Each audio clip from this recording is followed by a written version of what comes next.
तो इसी संबंध में आज हम लोग देखेंगे ये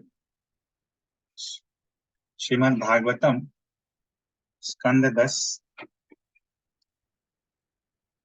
अध्याय 11 श्लोक संख्या 7 भगवान की लीलाओं से संबंधित ये सब श्लोक हैं, रिपीट कर सकते हैं। गोपीभिः स्तोर्भितो नित्यम् भगवान् बालवत् क्वचित् उद्गायति क्वचिन्मुग्धस् तद्वशो दारुयन्त्रवत् गोपीभिः स्तोर्भितो नित्यम् भगवान् बालवत् क्वचित् उद्गायति क्वचिन्मुग्धस् तद्वशो दारुयन्त्रवत्। रिपीट कीजिए।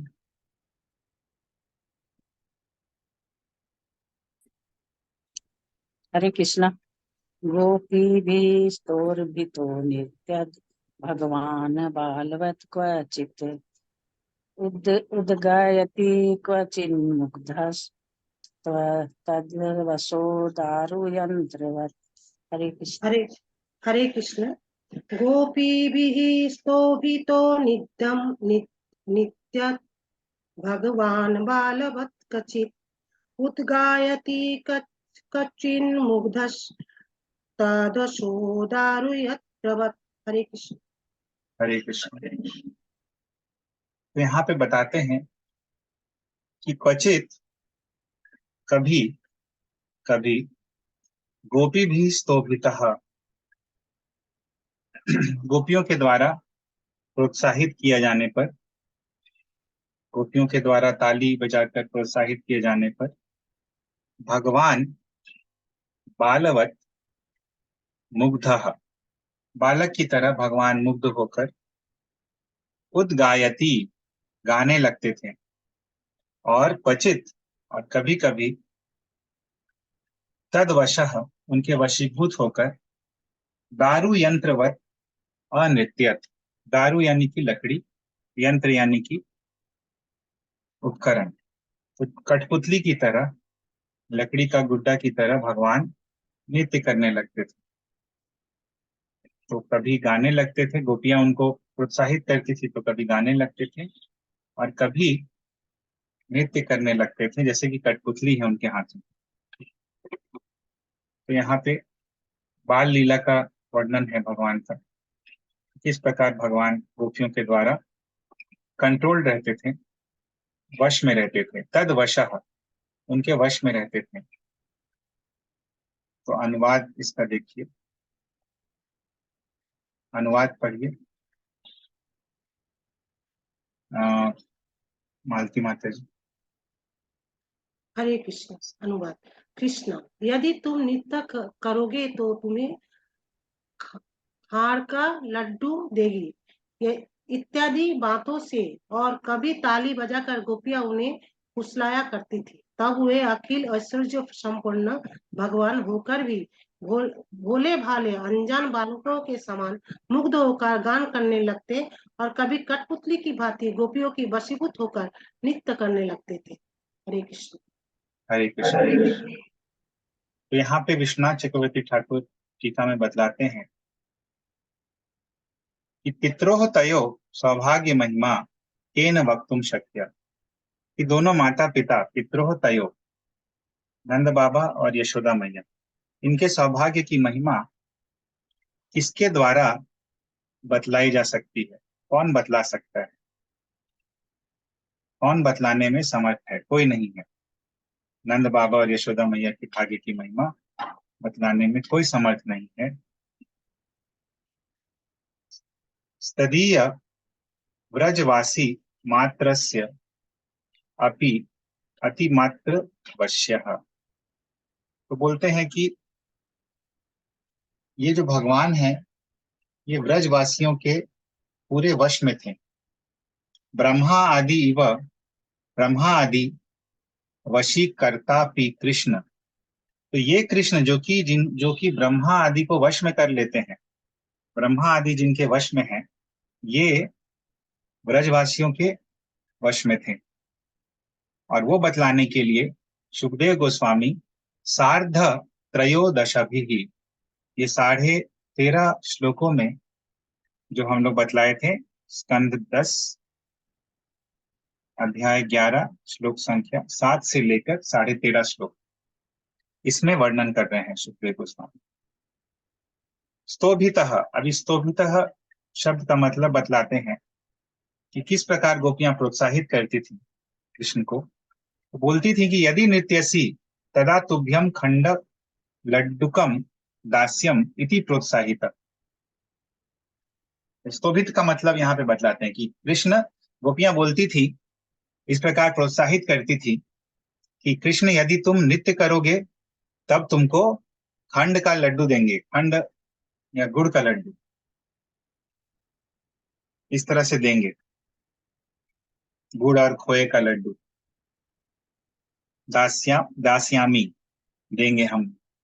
और इस प्रकार जब प्रोत्साहित होते थे कृष्ण, तो बालवत यथा अन्यः प्राकृतः बालः तद्वद एव इति अर्थः। तो बाकी अन्य सामान्य बालकों की तरह, जिस तरह एक सामान्य शिशु होता है, उस प्रकार भगवान भी लालच में आ जाते थे और उनके वश में आ जाते थे। मुग्धः तासाम प्रेमणा एव निज ऐश्वर्यान अनुसंधानान। तो भगवान अपने निज ऐश्वर्य को भूल जाते थे और प्रेम के वशीभूत होकर मुग्ध हो जाते थे, और जो जो वो बोलती थी वैसा वैसा करते जाते थे। दारु यंत्रम, दारु यंत्रवत यहाँ पे कहा गया है, तो दारु यंत्र का मतलब बताते हैं सूत्र प्रोत पुत्तलिका। जिस प्रकार धागे से बंधी हुई कठपुतली होती है, उस प्रकार भगवान उनके इशारों पे नाचते थे।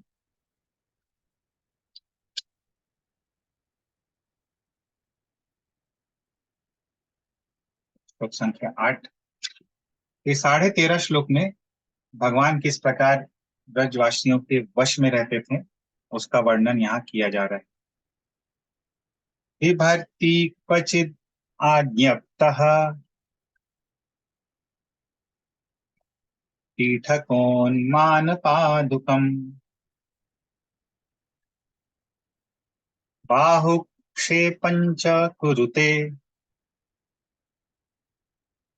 स्वानाञ्च प्रीतिमावहन्। बिभर्ति क्वचिदाज्ञप्तः पीठकोन्मानपादुकम् बाहुक्षेपञ्च कुरुते स्वानाञ्च प्रीतिमावहन्। रिपीट कर सकते हैं। बिभर्ति क्वचित् दाक्षप्तः पीठको कोनमानपादुकं बाहुक्षेपञ्च कुरुते स्वानाज्यं प्रीतिमावहनम्। हरे कृष्ण। हरे कृष्ण। और फिर हरे कृष्ण। बिभर्ति क्वाजी पीठकोन्मानपादुकं बाहुक्षेपञ्च कुरुते स्वानाञ्च प्रीतिमावहन्। हरे कृष्ण। हरे कृष्ण। तो बोलते हैं सुखदेव गोस्वामी कि क्वचित आज्ञप्तः, कभी आदेशित होकर, ऐसा आदेश पाकर। क्या आदेश पाकर? पीठक उन्मान पादुकम बिभर्ति। तो कभी गोपियां उनको आदेश देती। क्या आदेश देती? कि पीठक लेते आओ। पीठक यानी कि पीढ़ा। कभी बोलती उन्मान लेते आओ। उन्मान यानी कि जो गेहूं चावल सब नापने वाला जो बर्तन होता है उसको उन्मान कहते हैं, जिसमें गेहूं और चावल नापा जाता है। और कभी बोलती थी कि पादुकम, पादुका लेते आओ।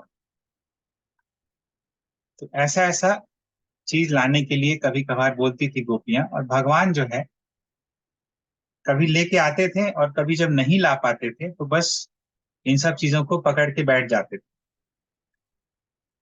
ऐसे पेट से सटा के पकड़ लेते थे, बस ये दिखलाने के लिए कि मैं नहीं ला पा रहा हूँ, लेकिन मैं लाना चाहता हूँ।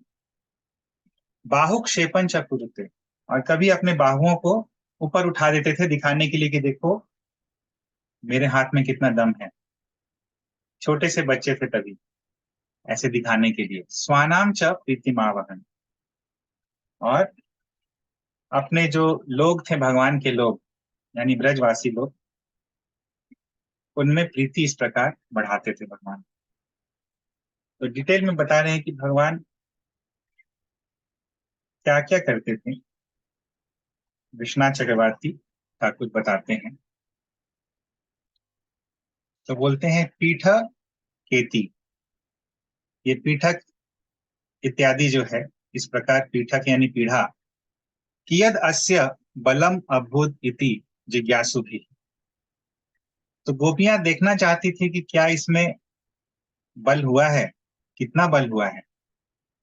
कियद अस्य कियद बलम अभूत, इस बालक का अभी कितना बल हुआ है, ये उनके मन में जिज्ञासा बनी रहती थी। इसीलिए वो बोलती थी, प्रथमम पहले बोलती थी कि हे कृष्ण पादुकाम आनयेति, हे कृष्ण पादुका जरा लेते आओ।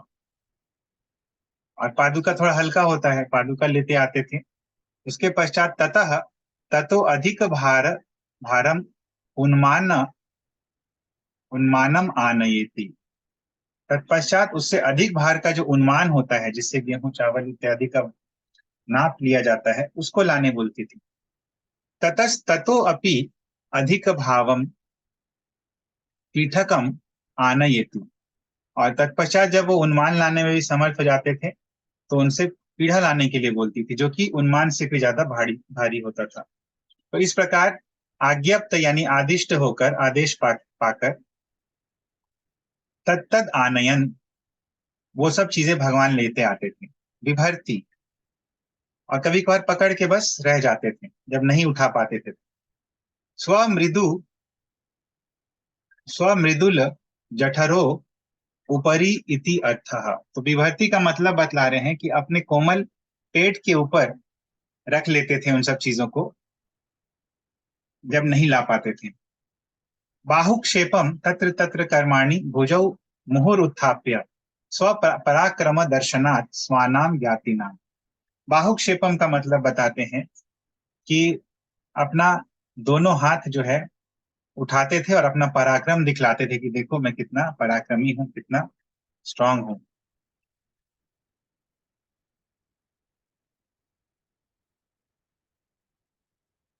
श्लोक संख्या 9।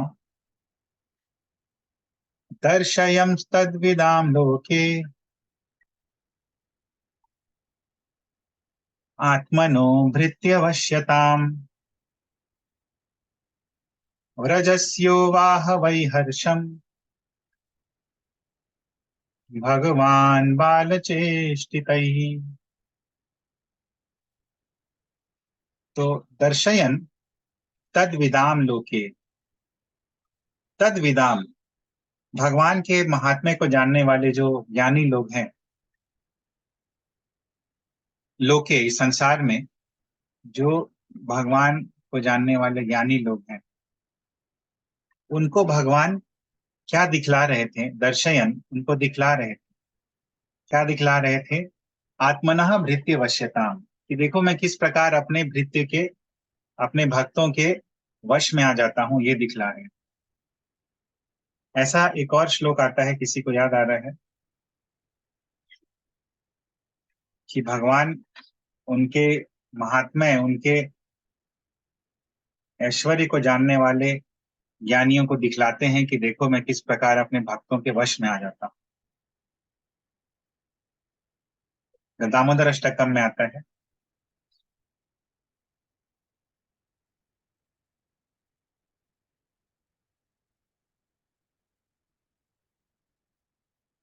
तीसरा श्लोक दामोदर अष्टकम का।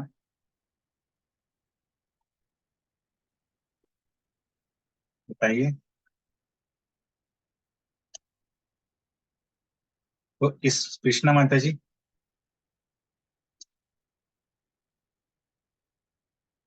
हरे कृष्ण बाबू जी, हाँ बोलिए। पूरा गाना पड़ेगा।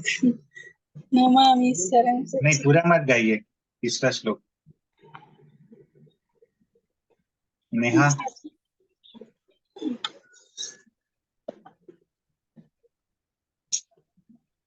और कोई? अरे, याद नहीं आ रहा है। सनातन प्रभु जी, इति दृक्सलीलाभिरानंद हाँ गा के बताओ। इति दृक्सलीलाभिरानंद कुंडे स्वदोषं विमोचन्तम् अथ भयन्तं तदीशितग्नीषु भक्तैर्जितत्वं पुनः पुनः तत्त्वं शताविति वन्दम्। हरे कृष्ण। तो भगवान की लीलाओं के विषय में बताते हैं सत्यव्रत मुनि की। इति दृक् स्वलीलाभिर आनंद कुंडे स्वघोषम निमज्जनतम। इति इस प्रकार, ईदृक यानी ऐसी, अपनी लीलाओं के द्वारा, स्वघोषम निमज्जनतम, स्वघोषम आनंद कुंडे निमज्जनतम। भगवान अपनी ऐसी लीलाओं के द्वारा अपने जो घोष है, अपना जो परिवार है, एक्सटेंडेड फैमिली है, जो ब्रज के लोग हैं, उनको आनंद कुंड में डुबा रहे हैं। और आख्या पायंतम, इतना ही नहीं कर रहे हैं और बतला भी रहे हैं किसको? तदीयशी तद तदीय ईशित गेशु, भगवान के ईशित, भगवान के ईश्वरता को जानने वाले, गेशु यानी जानने वाले, उन लोगों में भगवान भक्तै जितत्वम, किस प्रकार भगवान भक्तों के द्वारा जीत लिए जाते हैं, वो दुनिया को बतला रहे हैं कि देखो, मेरा ईशित जानने वाले, मेरा ऐश्वर्य जानने वालों में भी मैं अपने भक्तों के द्वारा जीता जाता हूं। और पुनः प्रेमतः तम शतावृत्ति वंदे, पुनः बार फिर से मैं प्रेम पूर्वक ऐसे भगवान जो कि भक्तों के द्वारा जीते जाते हैं, उनको बार बार शत आवृत्ति, सैकड़ों बार मैं उनकी वंदना करता हूं। तो यहाँ भी देखिए भगवान यही चीज दिखला रहे हैं कि देखो, आत्मना भृत्य वशताम, कि मैं अपने भक्तों का, भक्तों के वश में हूं। अहम भक्त पराधीनो नहीं अस्वतंत्र ही इव द्विज, मद अन्य ते न जानती ना हम तेभ्यो मनागपि। भगवान बोलते हैं कि अहम भक्त पराधीन हूं, मैं भक्तों के पराधीन हूँ। अस्वतंत्र ही इव द्विज, हे द्विज, हे दुर्वासा, मैं अस्वतंत्र जैसा हूं, मैं स्वतंत्र नहीं हूं भक्तों के सामने। मद अन्य ते न जानती, मेरे अलावा वे और कुछ भी नहीं जानते हैं। ना हम तेभ्यो मनागपि, और मैं भी उनके अलावा हल्का सा भी कुछ नहीं जानता हूँ। मेरे लिए सब कुछ भक्त हैं और भक्तों के लिए मैं ही सब कुछ हूँ। तो यही यहाँ पे भी बताते हैं। किसी का कोई प्रश्न है तो पूछ सकते हैं।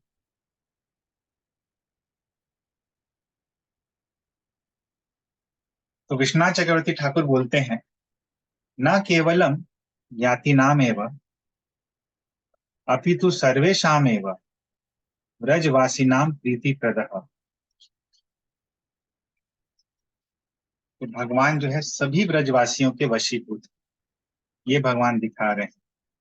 वश्यत्वाद इतिहाह दर्शयनि, तो सभी के वश में है, ये बतलाने के लिए ये श्लोक बतलाते हैं। तद्विदाम, मतलब कि भगवान के ऐश्वर्य विज्ञान, कि भगवान ब्रह्म है इत्यादि, ये सब जो जानते हैं, उनके लिए भगवान उनको दिखलाते हैं कि न एतत् अनुकरणत्वेन, देखो मैं, कि ये मैं अनुकरण नहीं कर रहा हूं, ये मैं नकल नहीं कर रहा हूं, मैं वास्तव में ये लीला कर रहा हूं। तो ये चीज बतला के अभी सुखदेव गोस्वामी भगवान की एक लीला है जिसका बहुत ही संक्षेप में वर्णन कर रहे हैं। तो ये लीला आप लोग भी जानते होंगे, ये दूसरी लीला है भगवान की। क्रीणिहि भो फलानीति श्रुत्वा सत्वरमच्युतः फलार्थी धान्यमादाय ययौ सर्वफलप्रदः। तो अभी ये लीला जो है फल वाली की जो लीला है उसको बताते हैं काफी संक्षेप में। तो एक फल वाली जो है वो इस प्रकार बोल रही थी। घो यानी कि संबोधन है एक तरह का कि हे ब्रजवासियों, क्रीणी ही फलानी, खरीद लो फल, फल खरीद लो, फल खरीद लो, फल ले लो, इस प्रकार वो बोल रही थी। इति श्रुत्वा,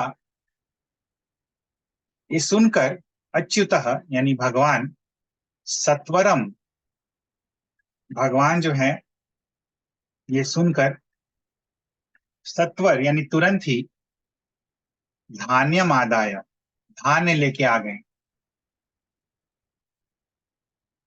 क्यों? क्योंकि भगवान को बोला गया है फलार्थी, क्योंकि भगवान को फल चाहिए था। वो भगवान जो कि सर्व फल प्रदः, जो कि सभी प्रकार के फलों को देने वाले हैं, उनको फल चाहिए था। और इसीलिए जैसे ही उन्होंने सुना क्रीणी ही भो फलानी, कि फल खरीद लो, फल खरीद लो, तो भगवान ये सुनकर तुरंत ही धान लेकर वहां पे पहुंच गए। तो इसका डिटेल में वर्णन करेंगे। तो भगवान किस तरह से धान लेके पहुंचे वो बताते हैं कृष्णा चक्रवर्ती ठाकुर। तेषु अति नीचा नाम पुलिंद जाति नाम प्रीति प्रदा इति आह क्रीणी ही इति। तो ये दिखलाने के लिए कैसे भगवान सभी को आनंदित करते थे। इतना केवल ब्रजवासी में जो सामान्य लोग थे केवल उनको ही नहीं, बल्कि उनमें जो अति नीच थे, जो पुलिंद जाति के लोग के थे, उनको भी भगवान प्रीति प्रदान करते थे। ये दिखलाने के लिए क्रीणी ही इति इस प्रकार से सुखदेव गोस्वामी श्लोक बताते हैं। अच्युतः परिपूर्णो अपि फलम अत्र अत्रार्थी, फल मात्र अर्थी। तो अच्युत जो है, भगवान जो है परिपूर्ण है, फिर भी उनको फल चाहिए था। सर्व फल प्रदौ अपि, वो सभी फलों को प्रदान करते हैं, फिर भी त्वरया पुरतः स्थित धान्य मात्र प्राप्ते धाय अंजलिम आदाय ययौ। इसीलिए जैसे ही उन्होंने सुना कि फल ले लो, फल ले लो, तो वो तुरंत ही अपने महल के अंदर जो धान्य इत्यादि का स्टॉक रखा रहता था, क्योंकि कृषक ये था, समुदाय था, ग्वाला था, ग्वाले थे, कृषक थे, उनके खेत भी थे, तो धान्य इत्यादि उनके घर में रखा रहता था। तो अपने घर में रखा हुआ धान्य जो है वो अपनी अंजलि में, अपने छोटे से हाथ में उठाकर तुरंत गए बाहर, जैसे ही फल वाली का उन्होंने आवाज सुना। तो बहुत अच्छा यहाँ पे वर्णन है इस लीला का, डिटेल में हम लोग पढ़ेंगे इसको। रेखा मासी पढ़िए। हरे कृष्ण। भाव प्रकाशिका वृत्ति। परमहंस चूड़ामणि श्री सुखदेव गोस्वामी ब्रजराज नंदन की दाम बंधन लीला के वर्णन के द्वारा माता यशोदा की प्रेमधीनता प्रकाश पर अब पुनः और एक बार लीला की अवतारणा कर रहे हैं। इस लीला में भगवान श्री कृष्ण मातृ स्थानीय दूसरी ब्रज गोपियों के वात्सल्य प्रेम के भी अधीन बने हुए हैं। यह परिस्फुट हुआ है। जिस समय बाल कृष्ण अपने सहचर बालकों के साथ नंद भवन के आंगन में विविध प्रकार की बाल लीला रस में डूबे रहते, ऐसे समय में कुछ वात्सल्य प्रेमवती गोपियां आंगन में खड़ी होकर अपलक नेत्रों से उसे निहारने लगती थी। यशोदा नंदन बाल लीला रस में मत होने पर भी उनके वात्सल्य प्रेम के प्रबल आकर्षण से आकर्षित होकर उनकी ओर देखने लगते। यशोदा नंदन के उन गोपियों की ओर देखते ही वे अपने वस्त्रों में से लड्डू निकालकर उन्हें दिखाकर उसे फिर से छिपा लिया करती थी। वात्सल्य प्रेमवती गोपियों के वात्सल्य प्रेम से ओतप्रोत लड्डू को देखकर नंद नंदन भी अपने लोभ को संवरण नहीं कर पाते थे। अतः खेल कूद छोड़कर उनके पास जाकर दोनों हाथ उठाकर मुझे लड्डू दो कहने लगते, मानो ऐसा लोभनीय लड्डू उन्होंने कभी देखा नहीं या कभी खाया नहीं। धन्य है उनकी प्रेमाधीनता, धन्य है उनका भक्त वात्सल्य। संसार में कोई निर्धन व्यक्ति यदि किसी धनी व्यक्ति को शाक अन्न भोजन के लिए निमंत्रण दे तो धनी व्यक्ति आदर पूर्वक उसे निमंत्रण को अस्वीकार कर देगा, परंतु घनीभूत ब्रह्मानंद विग्रह श्री कृष्ण का गोपियों के द्वारा दिखाए गए लड्डू में कितना प्रेम है कि उसके लिए वे तरस रहे हैं।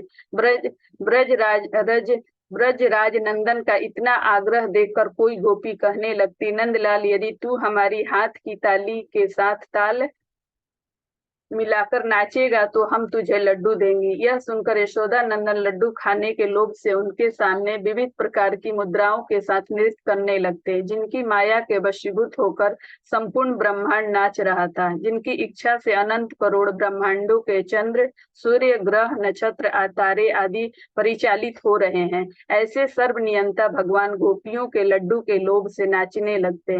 एक समय वात्सल्यवती गोपियां यशोदा नंदन की मंगल गीति गा रही थी।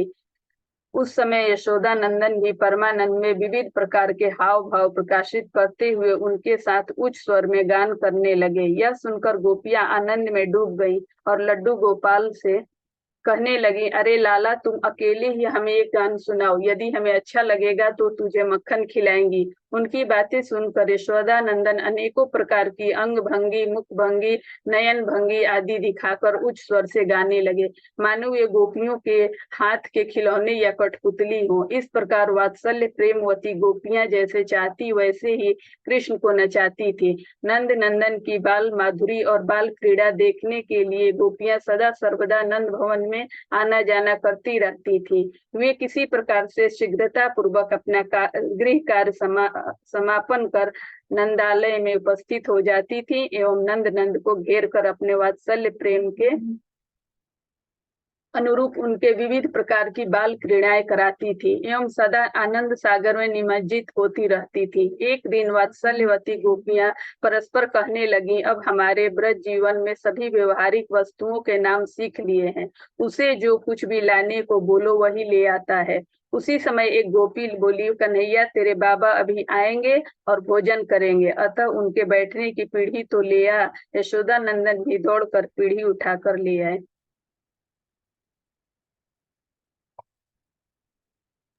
हरे कृष्णा। हरे कृष्ण। तो देखिए यहाँ पे किस प्रकार भगवान बाल लीलाएं करते थे, उसका एक झलक मिलता है हम लोग। और गोपियां जो है वात्सल्यवती गोपियां, जिनका वात्सल्य भाव था भगवान के लिए, वो किस प्रकार भगवान से उनका आदान प्रदान चलता था, वो यहाँ पे देख रहे हैं। तो गोपियों के बारे में बहुत अच्छा एक पॉइंट बताया हुआ है कि भगवान की बाल क्रीड़ा देखने के लिए गोपियां क्या करती थी, अपना काम जल्दी से निपटा के चली आती। हाँ, अपना घर का काम जो है निपटा कर भगवान के घर में जमा हो जाती थी और भगवान को घेर कर बाल क्रियाएं कराती थी भगवान से। तो इसी तरह देखिए भक्त लोग भी अपना काम जो भी घर का है वो जल्दी से समेट कर भगवान के कथाओं में या भगवान का मंगल आरती में या भगवान का कीर्तन में भक्त लोग एकत्रित हो जाते हैं इसी तरह से।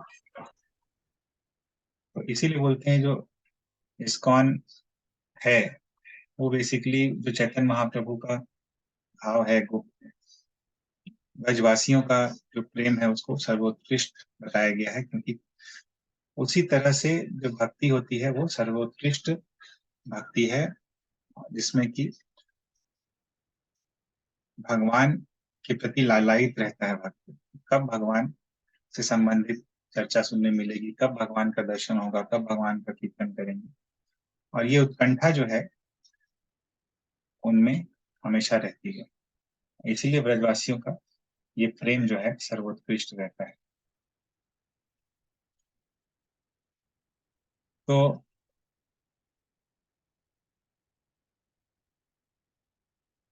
अभी ये भगवान जो है इस प्रकार गोपियां अलग अलग सामान भगवान से मंगवा रही थी, देखने के लिए कि भगवान में कितना दम आ गया है, कितना ताकत आ गया है, वो बता रहे हैं। फर्दर हम लोग आगे देखते हैं। किसी का कोई प्रश्न है अभी तक?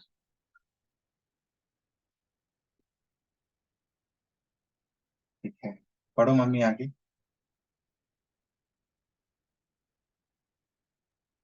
हरे कृष्ण।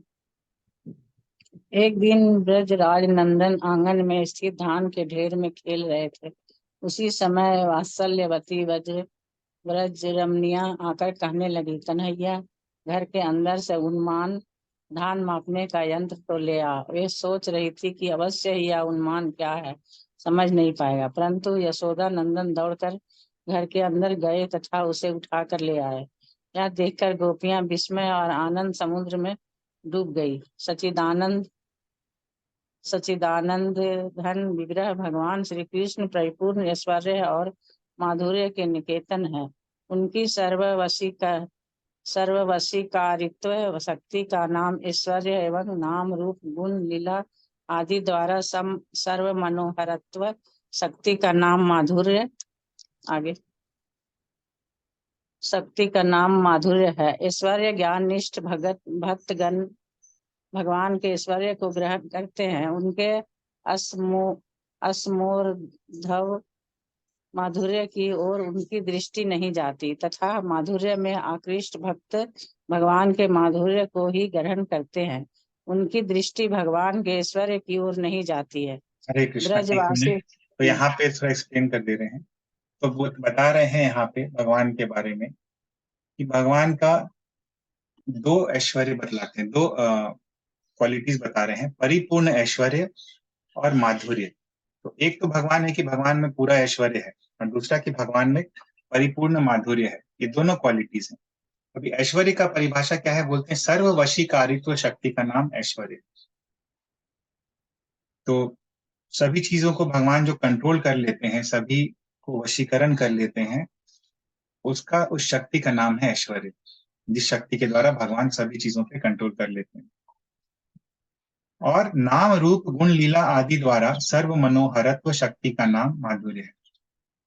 और माधुर्य किसको बोलते हैं? भगवान का नाम, भगवान का रूप, भगवान के गुण, भगवान की लीला, जिससे कि भगवान मनोहर हम लोग को दिखते हैं। भगवान की मनोहरता जो प्रकाशित करती है, ये नाम रूप लीला इत्यादि जो है, इसी को माधुर्य बोलते हैं। तो अब ये दो शक्तियों के लिए दो तरह के भक्त होते हैं भगवान के। जो ऐश्वर्य ज्ञान निष्ठ होते हैं वो भी भगवान के भक्त ही होते हैं, लेकिन उनको भगवान का जो पहला शक्ति है ऐश्वर्य शक्ति, उसको ग्रहण करते हैं। और भगवान की जो असमोर्ध्व असम ऊर्ध्व, यानी कि भगवान की जो टॉप मोस्ट माधुर्य शक्ति होती है, जिसके समान और कुछ भी शक्ति नहीं है, उसकी तरफ उनकी दृष्टि नहीं जाती। और जो माधुर्य से आकृष्ट भक्त होते हैं वे भगवान के माधुर्य को ग्रहण करते हैं और भगवान के ऐश्वर्य की ओर उनकी दृष्टि नहीं जाती है। तो ये दो कैटेगराइजेशन बता रहे हैं। हाँ, आगे पढ़ो।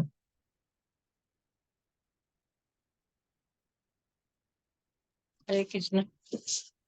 ब्रजवासी गोपियां श्री कृष्ण के माधुर्य के प्रति आकृष्ट भक्त परिकर हैं। वे भगवान के नाम रूप गुण लीला आदि की मनोहरता में मुग्ध होकर निरंतर उनके विविध लीला रस में डूबे रहते हैं। वे कभी भी उन्हें सर्वेश्वर भगवान नहीं समझते तथा कृष्ण भी विविध प्रकार की लीलाएं करते हुए ब्रजवासियों को आनंदित करते हैं एवं ऐश्वर्य ज्ञानिष्ठ भक्तों को दिखलाते हैं कि वे केवल मात्र ऐश्वर्य के ही नहीं माधुर्य के भी महासिंधु हैं। वे उन्हें यह भी दिखलाते हैं कि मैं तो केवल प्रेमवान भक्तों के वश में ही रहता हूँ। भगवान श्री कृष्ण अन्यत्र सर्वत्र सभी को वश में रखकर ही लीला करते हैं, किंतु ब्रजलीला में वे स्वयं ब्रजवासी गोप गोपियों के वशीभूत होकर लीला करते हैं। हरे कृष्ण। तो ये चीज भगवान बतलाते हैं, तदीयेषु तद तद तद ईशित गेषु,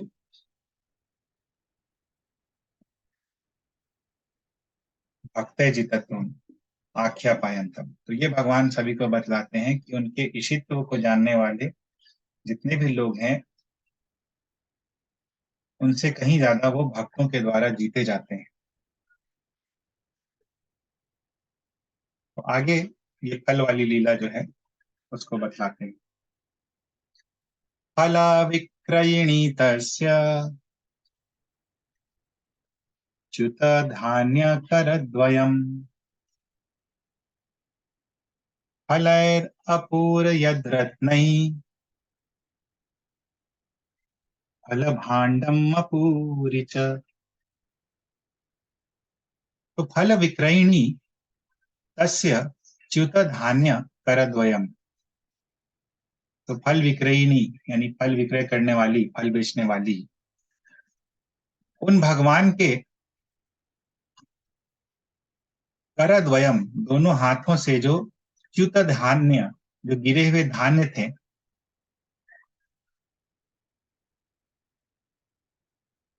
उन दोनों हाथों को फल ही अपूरयत, फलों से भर दिया। फल भांडम चरत नहीं अपूरी, और जो फल भांड यानी जो फल का बास्केट था वो रत्नों से भर गया। तो बहुत ही संक्षेप में ये लीला बताते हैं श्रील सुखदेव गोस्वामी। तो इसको थोड़ा डिटेल में बताते हैं कृष्णा चक्रवर्ती ठाकुर। न च तावन मात्रम अपि धान्यम तया प्राप्तम इत्याह च्युत इति। क्योंकि भगवान के हाथ में कुछ भी थोड़ा सा भी धान नहीं बच गया था, बस गिने चुने दाने बच गए थे, इसीलिए यहाँ पे बताते हैं च्युत, ये सब गिर गया था धान। अभ्यंतरात त्वरया बहिर्निर्गमे वर्तमनि एव सर्वधान्यानि पतितानि। तो भगवान जब हड़बड़ी में बाहर आए धान लेके, तो रास्ते में ही भगवान के धान लाते लाते ही सभी धान जो है गिर गए। ततश्च द्वित्री मात्र धान्य युक्ते केवल आंजला वेव नियताम इति उक्त्वा। तो जब भगवान बाहर आ गए तो केवल 2-3 धान मात्र उनके हाथ में रह गए थे। फल पात्रे न्यस्ते फल विक्रयिणी अपि उद्भूत स्नेह फलहे पिलवादि भी सर्वैर एव अपूरयत। तो बोलते हैं कि जितना 2-3 धान का दाना जो बचा था उसी को भगवान फल पात्र में डाल दिए, बोले कि लो धान।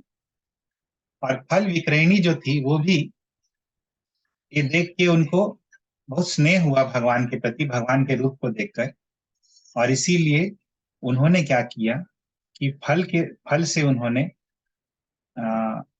भगवान का हाथ जो है वो भर दिया।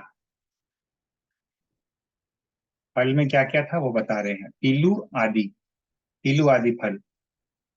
फलेषु तस्य जात लोभत्वेन स्तोके अपि तत्करतलद्वये तदीय वैभव शक्तेः सहायाय ततश्च रत्नैरिति तदीय सर्वफल प्रदत्व शक्तया तत्प्रेम पर्यंता सर्वैव संपत्तिर अभूदिति ज्ञेयम्। तो बोलते हैं कि जात लोभत्वेन, भगवान का लोभ था फल के लिए। फलेषु तस्य जात लोभत्वेन, फलों में उनका लोभ था, उनको फल चाहिए था। इसीलिए स्तोके अपि, छोटे थे बालक, स्तोक यानी कि बालक थे भगवान, बच्चे थे, फिर भी उनके दोनों छोटे छोटे हाथों में सभी फल समा गए। पूरा बास्केट का फल जो है उनके दोनों हाथों में आ गया। और उनकी वैभव शक्ति से क्या हुआ, ये जो फल वाली थी उसका जो बास्केट है, उसका जो टोकरी है, वो फलों से भर गया। तो मड़ियों से भर गया। हाँ, वो मणियों से भर गया।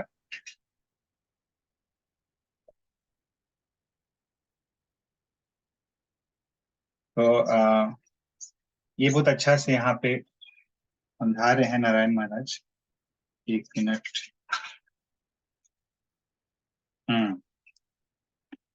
पढ़िए पापा।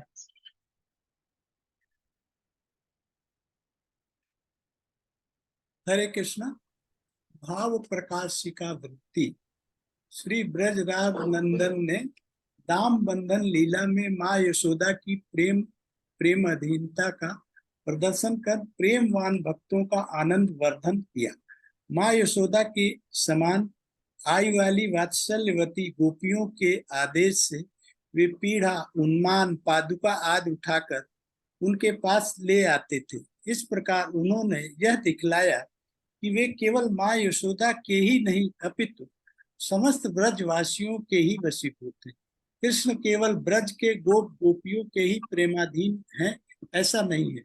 यदि अति नीच पुलिंद जात के लोग भी उनके प्रति प्रेमवान हो तो कृष्ण उनके भी अधीन होने में विमुख नहीं होते।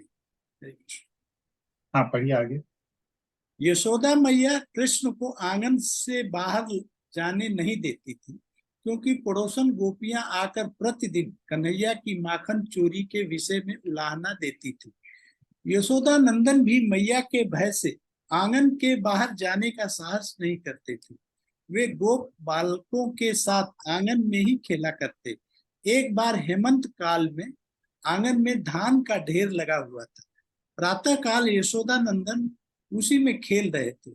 माँ यशोदा घर के कार्यों में व्यस्त थी। उसी समय नंद महाराज के भवन के पास से ही एक फल बेचने वाली पुलिंदी विविध प्रकार के फलों को टोकरी में भरकर निकली।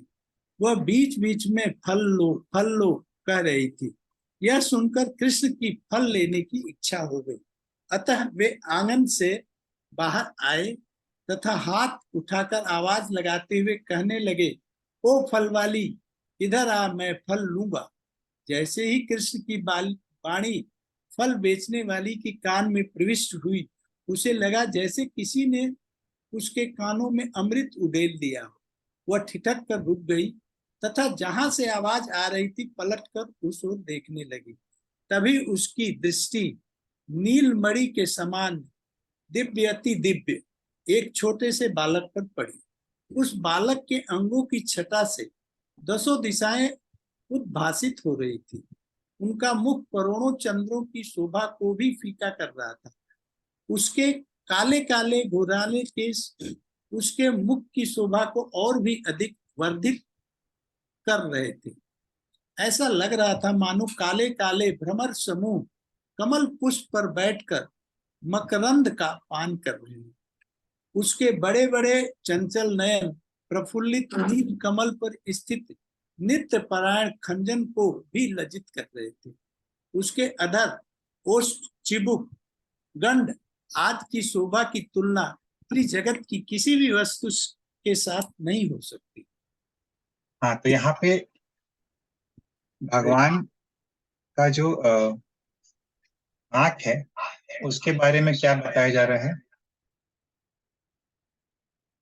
कैसे थे भगवान की आंख?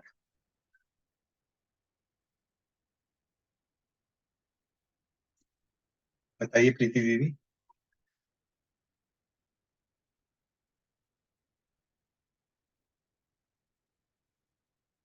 दीदी आप हैं? हाँ बताइए कोई। कैसे, किससे कंपेयर किया जा रहा है भगवान का आंख?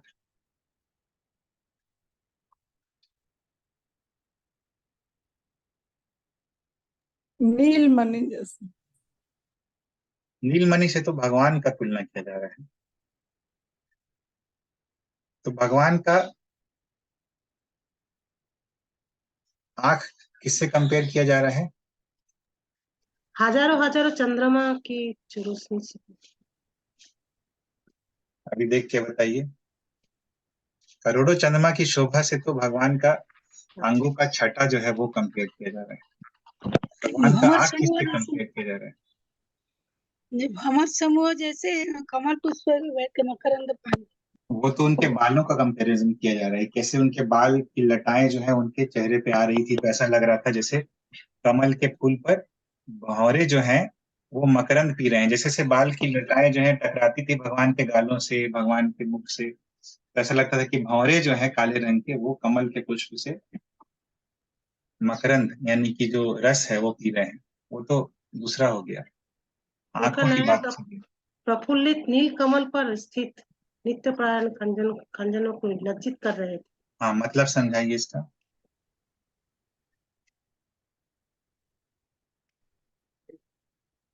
खंजन मतलब पक्षी। खंजन मतलब खंजन एक पक्षी होता है, राइट। पक्षी होता है। खंजन एक तरह का पक्षी होता है, आप लोग देखे होंगे, पूंछ उठा के रहता है, उछलते रहता है, अच्छा अच्छा। उसको खंजन पक्षी बोलते हैं। तो नित्य परायण रहता है, मतलब कि वो हमेशा उछलते रहता है। तो नीला कमल पे जिस प्रकार ये उछलता हुआ पक्षी रहता है, भगवान का आंख उसी प्रकार चंचल था, मतलब एक जगह चंचल। स्टेशनरी नहीं रह रहा था। तो भगवान इधर से उधर अपना आंख जो है करते रहते थे, इसीलिए भगवान का नेत्र जो है चंचल बोला गया है। भगवान का आंख कभी एक जगह स्टेशनरी नहीं रहता था, इधर उधर देखते रहते थे, वो बहुत चंचल प्रकृति के हैं भगवान, तो इसीलिए ऐसा कहा जाता है। और भगवान के किस किस अंग का बता रहे हैं कि इसकी शोभा किसी भी वस्तु के साथ नहीं की जा सकती थी?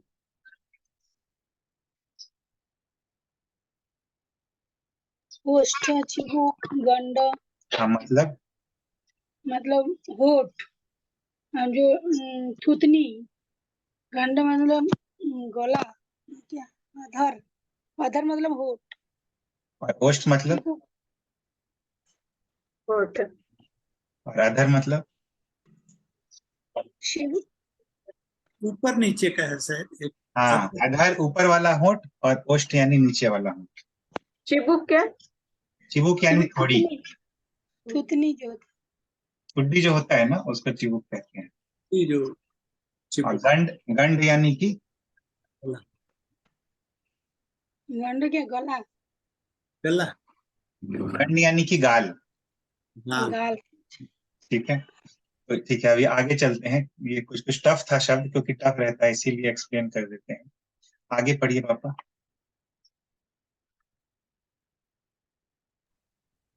हरे कृष्णा। उसके गले में व्याघ्र नख तथा कटी में किंकिणी बधी हुई थी। उसके धूल से भरे अंग प्रत्यंग आज सभी अति सुंदर एवं मधुर से भी सुमधुर थे।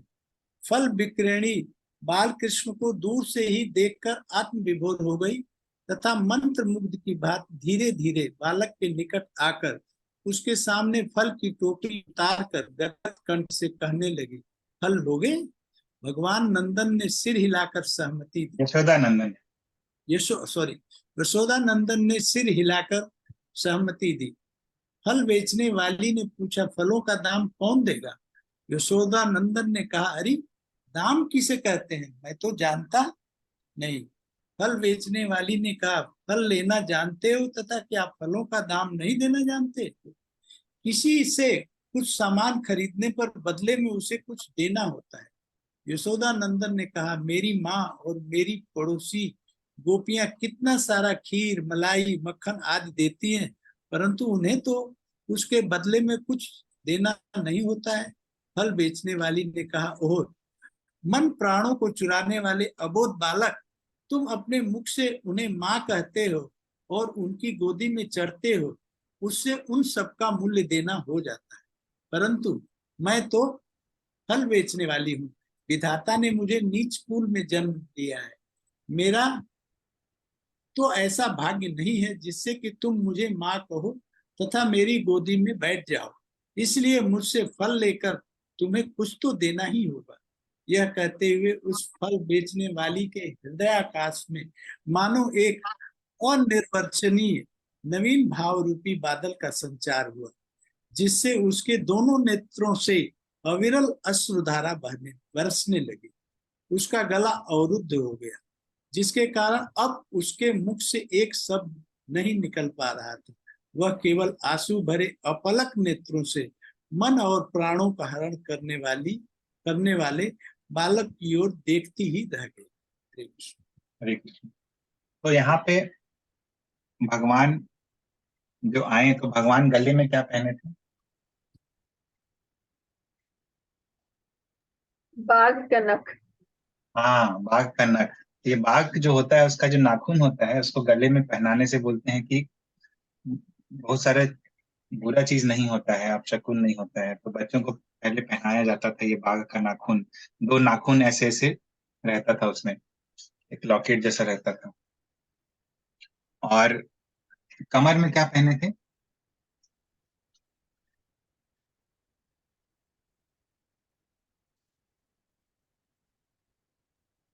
कंकिनी। किंकरी, कंकिनी ना किंकिनी। किंकिनी।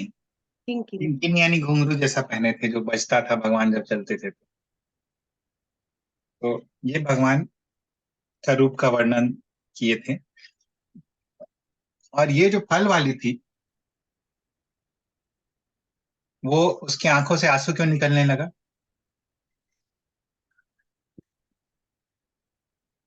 वात्सल्य प्रेम के कारण, हाँ, वात्सल्य प्रेम माने वो ममता कि गोपी जैसा उनको बैठा नहीं पा रही है उसके। हाँ, वात्सल्य प्रेम के कारण, और वो बैठा नहीं पा रही थी इसीलिए। और उसके मन में क्या करने का इच्छा हुआ?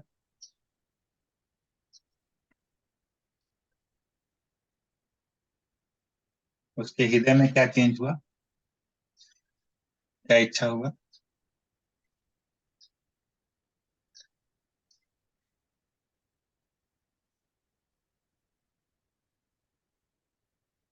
बताइए। उनके दोनों नेत्र से अविरल अश्रुधारा बरसने लगे। नहीं उनका नहीं, गला उनके अवरुद्ध, हृदय में क्या इच्छा हुआ? गोद में बैठाने की। गोद में गोद बैठाने में के लिए। बैठाने का, राइट, गोद में बैठाने का। तो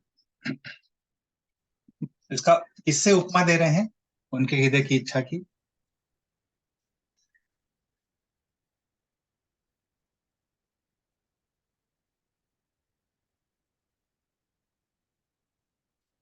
माँ का।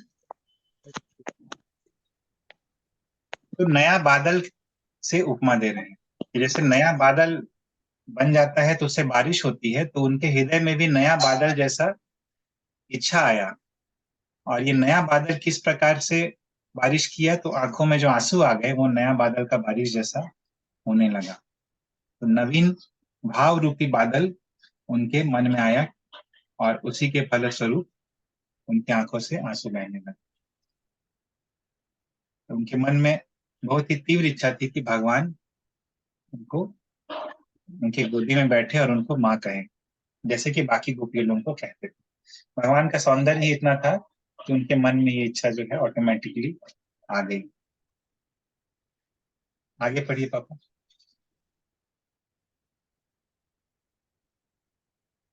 हरे कृष्ण। फल बेचने वाली का यह अभिनव भाव देखकर अंतर्यामी यशोदा नंदन ने कहा, वह फल बेचने वाली, तुम ऐसे क्यों रो रही हो? मैंने तो तुम्हें कुछ कहा नहीं। तुम थोड़ी देर ठहर जाओ, मैं अभी धान लेकर आता हूँ। तुम मुझे फल दिए बिना मत जाना। यह कहकर यशोदा नंदन शीघ्र ही धान के ढेर के पास गए और उनमें से एक अंजलि धान उठाकर दौड़ते हुए आने लगे। उनका मन फल बेचने वाली की टोकरी में एवं दृष्टि फल बेचने वाली की ओर लगी हुई थी। अतः ऐसे में उन्हें हाथों में लिए हुए धान का ध्यान कहाँ रह सकता था। शीघ्रता से चलने के कारण उनकी छोटी सी अंजलि से धान के दाने एक एक करके गिरते जा रहे।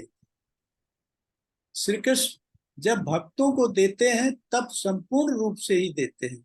कुछ रखते नहीं है, परंतु जब भक्तों के दिए हुए द्रव्य ग्रहण करते हैं तब कुछ त्यागते नहीं है, सभी कुछ ले लेते हैं। जैसे इस लीला में फल बेचने वाली के पास जाते समय उनकी छोटी सी अंजलि से धान के सभी दाने गिर गए, तथा फल लेते समय टोकरी के सभी फल उनकी उसी छोटी सी अंजलि में समा गए, एक भी गिरा नहीं। इस प्रकार यशोदा नंदन जब फल बेचने वाली के पास पहुंचे तब उनकी अंजलि खाली थी, केवल मात्र अंगुलियों के बीच में ही 2-3 दाने बचे हुए थे, परंतु अपनी अंजलि की ओर तो यशोदा नंदन का ध्यान ही नहीं था। उन्होंने फल बिक्रेणी के मुख की ओर ताकते ताकते अंजलि को टोकरी में खाली करते हुए कहा, लो यह लो। यशोदा नंदन की खाली अंजलि से फल बेचने वाली टोकरी में 2-3 दान गिर गए। इधर फल बिक्रेणी मुग्ध होकर अपलक नेत्रों से यशोदा नंदन की अंग भंगी को निहार रही थी। कृष्ण ने कहा, ओ फल बेचने वाली, मैंने धान तो दे दिया, अब फल दो। वह प्रेम मुग्ध होकर कहने लगी, अबोध बालक, मेरी एक टोकरी फल का मूल्य क्या केवल 1-2 दाने धान ही है? यशोदा नंदन ने विस्मय के साथ जब टोकरी की ओर देखा तो सचमुच उसमें धान नहीं थे। उन्होंने अंजलि झाड़कर 2-4 दाने धान ही दिए थे, वे भी फल की टोकरी में गिरकर अदृश्य हो गए।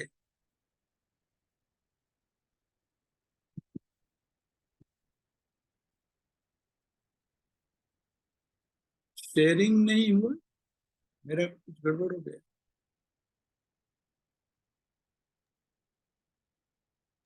हरे कृष्ण। तो किस प्रकार भगवान धान ले गए और किस प्रकार फल वाली को दिया, वो सब वर्णन यहाँ पे देखा हमने।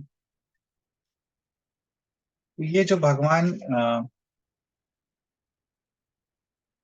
जब जा रहे थे, जब फल वाली के लिए धान लेते हुए जा रहे थे, तो उसका क्या डिस्क्रिप्शन हुआ है कि भगवान का अवस्था कैसा था उस समय, कैसा किस तरह से भगवान जा रहे थे धान लेकर, उनकी दृष्टि कहाँ थी? उसका ध्यान फलों की टोकरी में और फल वाली को बेचने वाली के मुंह में था, मुख की तरफ। क्या क्या था, फिर से फल बोलिए। वाले के फल की टोकरी में था ध्यान उनका, और फल वाले बेचने के उनका मुंह में, उनके तरफ ही दृष्टि था। हाँ राइट। तो ध्यान उनका मन जो लगा हुआ था वो फल की टोकरी में लगा हुआ था, लेकिन उनकी दृष्टि किधर थी? फल वाली की तरफ थी। तो इस तरह से भगवान लेके जा रहे थे। और ये जो धान देना और फल लेने वाला जो लीला हुआ, इसमें आश्चर्यजनक क्या था? आश्चर्य की बात क्या थी इस लीला में?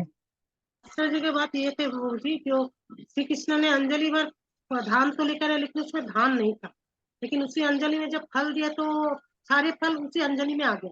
हाँ वेरी गुड। तो जब धान देने का था तो फिर धान नहीं आए उस अंजलि में, तब धान गिर गए। लगा कि बच्चा का हाथ है तो धान उसमें आया ही नहीं।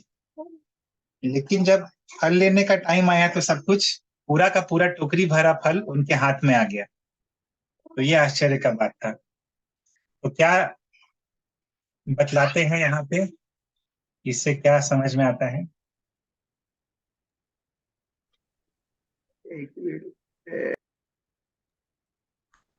हाँ बोलिए। भगवान जब देते हैं सब कुछ उजाड़ करके देते हैं, लेते जब है सब कुछ ले लेते हैं। हाँ, इसका एग्जाम्पल कहाँ पे देखे थे कि भगवान कुछ त्यागते नहीं है, सब कुछ ले लेते हैं? कहाँ पे भगवान इस तरह का लीला दिखाए हैं?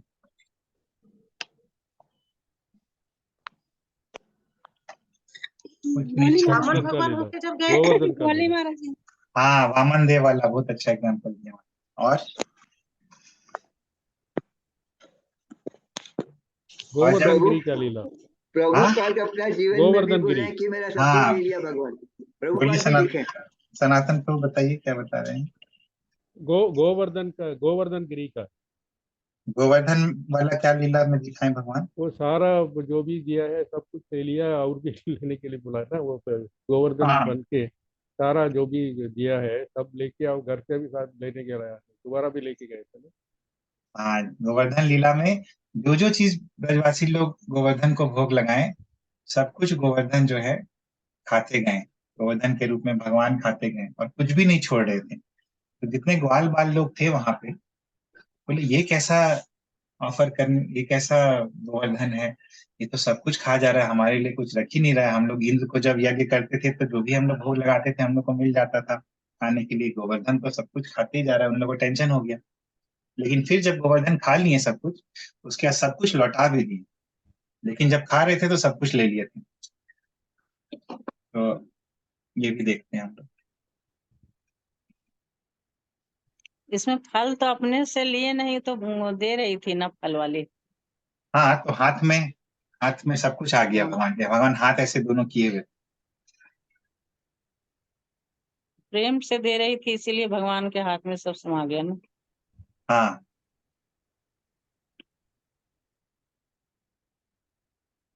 तो ये अभी हम लोग देखें, अभी हम लोग बाकी का जो पास टाइम है, कल अगर आप लोग हैं तो कल हम लोग डिस्कस कर सकते हैं। टेम्पल का चक्कर है और क्या प्रभु, नहीं तो शाम को साढ़े कल क्या टाइम कन्वीनियंट रहेगा सबके लिए।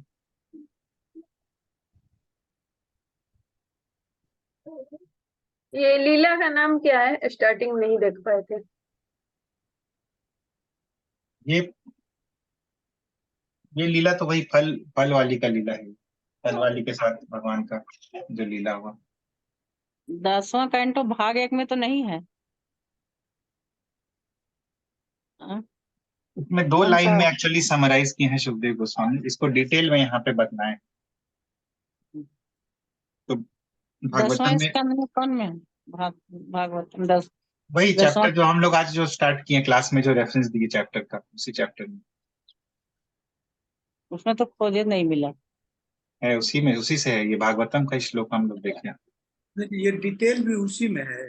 डिटेल उसमें नहीं अभी है। वो 10-11-7 में स्कंद 10 अध्याय 11 7 नंबर श्लोक उसमें सिद्ध है। हाँ,